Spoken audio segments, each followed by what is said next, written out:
امام مہدی علیہ السلام دمشق پہنچتے ہی زور و شور سے جنگ کی تیاری شروع کر دیں گے، لیکن صورتحال بظاہر دجال کے حق میں ہوگی، کیونکہ وہ اپنے مادی و انفرادی طاقت کے بل پر پوری دنیا میں داغ بٹھا چکا ہوگا۔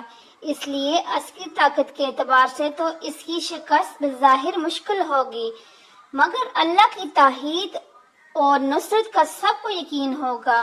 حضرت مہدی علیہ السلام اور تمام مسلمان اسی امید کے ساتھ دمشق میں دجال کے ساتھ جنگ کی تیاریوں میں ہوں گے۔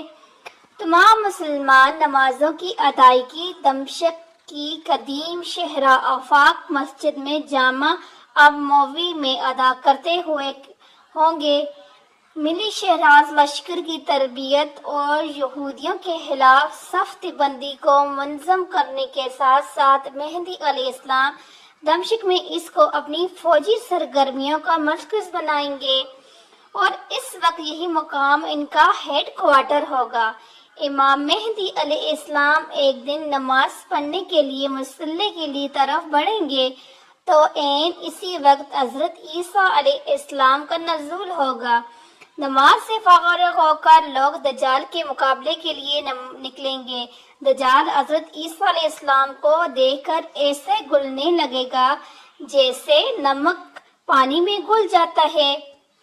پھر حضرت عیسیٰ علیہ السلام آگے بڑھ کر اس کو قتل کر دیں گے، اور حالت یہ ہوگی کہ شجر و حجر آواز لگائیں گے کہ اے روح اللہ، میرے پیچھے یہودی چھپا ہے۔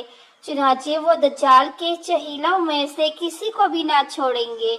پھر وہ صلیب کو توڑیں گے، یعنی صلیب پرستی ختم کر دیں گے، خنزیر کو قتل کر کے جنگ کا خاتمہ کریں گے، اور اس کے بعد مال و دولت کی ایسی فراوانی ہوگی کہ اسے کوئی قبول نہ کرے گا، اور لوگ ایسے دیندار ہو جائیں گے کہ ان کے نزدیک ایک سیدہ دنیا مافیا سے بڑھ کر ہوگا، اور اس طرح سے سب لوگ اللہ کی عبادت زور و شور سے کریں گے اور سچے دل کے ساتھ مسلمان بن جائیں گے۔